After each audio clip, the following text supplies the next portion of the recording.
وہ علامہ روپڑی صاحب کی کوئی معاملہ تھا، تو اس کی بچی علامہ صاحب کی رضامندی کے بغیر یہ 1995 سے یا 92 سے لے کر 2000 کا ایک بڑا مشہور کیس تھا، تو اس میں ڈکلیئر کر دیا گیا کہ عورت جو ہے، لڑکی اگر بالغ ہے تو ولی کے بغیر وہ شادی کر سکتی ہے۔ تو اب اگر کسی صورت میں کوئی مسئلہ پیدا ہو جاتا ہے، لڑکی کے والدین بعض اوقات منگنی ہو جاتی ہے، لیکن دوسری طرف سے یعنی رضامندی ظاہر نہیں ہوتی والدین کی طرف سے، تو لڑکی لڑکا مجبور ہو جاتے ہیں۔ تو ایسی صورت میں جب وہ کورٹ میں آتے ہیں تو کورٹ میں پہلے وہ لڑکی بیان حلفی دیتی ہے کہ وہ اپنی مرضی سے شادی کرنا چاہ رہی ہے، اور پھر نکاح رجسٹرار جو اگواہان کی موجودگی کو یقینی بناتا ہے، اور اس کے بعد نکاح پڑھا دیتا ہے۔ نکاح پڑھانے کے بعد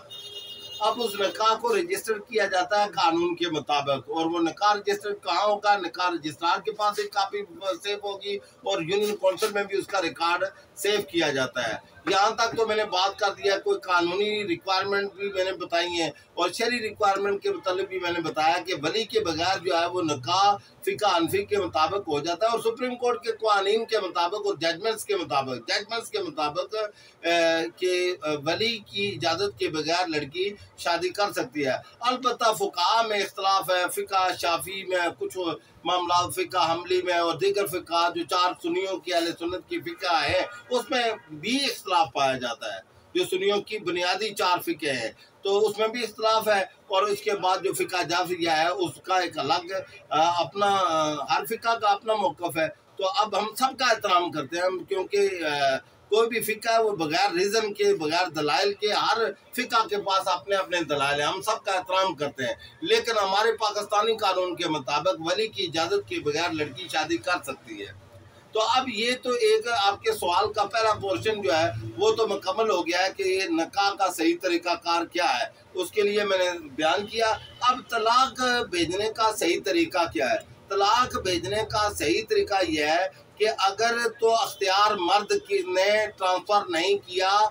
سیکشن 8 کے تحت، مسلم فیملی لا آرڈیننس کے تحت، اگر اس نے تفویض الطلاق نہیں کیا، اپنا رائٹ ٹرانسفر اپنی بیوی کو نہیں کیا، تو مرد طلاق دے سکتا ہے۔ اب مرد نے طلاق دینے کے لیے سب سے پہلے کیا ہوگا؟ وہ اسٹامپ پرچیز کرے گا، اس کی مالیت کو بھی دیکھے گا، اسٹامپ کی مالیت کے پنجاب میں اس پہ آج کل 100 روپے کا اسٹامپ ہوتا ہے ریکوائرمنٹ، اس کے اوپر طلاق نامہ لکھا جاتا ہے، اور اس کے اوپر گواہان بھی ہوں گے، اور وہ گواہان کے بھی سائن کرائے گا، اپنے بھی سائن، اور اس کی ایک کاپی جو ہے وہ اپنی بیوی کو بھیج دے گا، اور اوریجنل وہ بھیج دے گا چیئرمین یونین کونسل کو۔ چیئرمین یونین کونسل جو ہے پھر جس دن اس کو موصول ہوگی کاپی طلاق نامے کی، اس دن سے 90 ڈیز کا ویٹ کرے گا، لیکن 30 ڈیز کے اندر چیئرمین ثالثی کونسل نے اپنی اس خاوند کی بیوی کو طلب کرنا ہے، اور پھر 90 ڈیز کے کمپلیٹ ہونے پر جو عدت کا پیریڈ ہوتا ہے 90 ڈیز ہوتا ہے یا وضع حمل ہوتا ہے، اس کے ختم ہونے کے بعد جو پہلے ہو جائے، اب اگر 90 ڈیز اگر پہلے ختم ہو جاتے ہیں اور وضع عمل نہیں ہوتا تو وضع عمل کا دیکھا جائے گا، جب تک وضع عمل نہیں ہوگا اس کی عدت ختم نہیں ہوگی۔ تو طلاق 1 مہینے میں جب عورت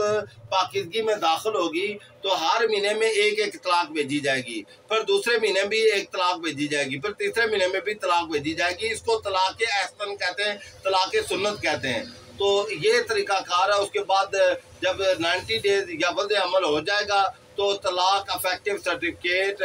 یونین کونسل کی طرف سے جاری ہو جائے گا۔ جی آپ کا سوال۔ ایکسکیوز می سر، میرا سوال یہ کہ جب ایک عورت کو مرد طلاق دے تو آیا اس طلاق کے بعد وہ مرد جس نے طلاق دی وہ دوبارہ اس بیوی کے ساتھ جو طلاق شدہ ہے دوبارہ شادی کر سکتا ہے؟ بہت اچھا سوال ہے یہ۔ جی ہاں، اس کا آسان جواب یہ ہے، جی ہاں، اپنی بیوی کے ساتھ مرد شادی کر سکتا ہے، کسی تیسرے بندے کو انوالو کرنے کی ضرورت نہیں۔ حلالہ حرام ہے، اور جو حلالے کے قائل تھے وہ اب انہوں نے اپنے موقف سے وہ معدل کر لیا ہے۔ اب تو جو بڑے بڑے پاکستان میں عالم دین تھے، پیر کرم شاہ صاحب، انہوں نے بھی یہ کہا کہ جی میرا جو میں اس سے اب پیچھے ہٹ گیا ہوں۔ تقی عثمانی صاحب بھی کہتے ہیں کہ یہ حلالہ جو ہے یہ جائز نہیں ہے۔ تو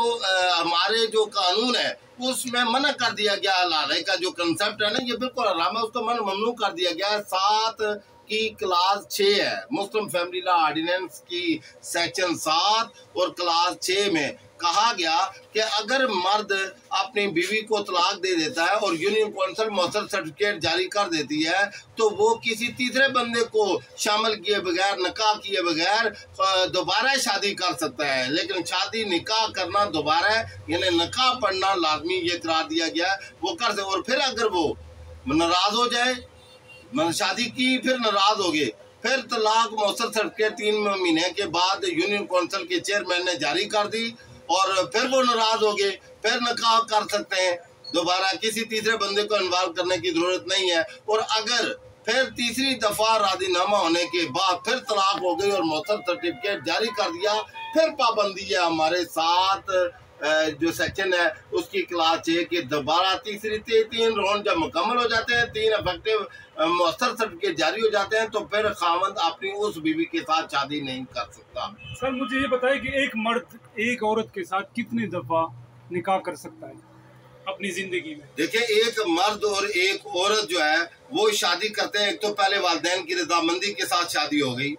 تو اب اگر ان کو ایک دفعہ طلاق ہو گئی، مؤثر سرٹیفکیٹ جاری ہو گیا تو وہ دوبارہ ایک مؤثر سرٹیفکیٹ کے بعد اس نے دوبارہ شادی کی،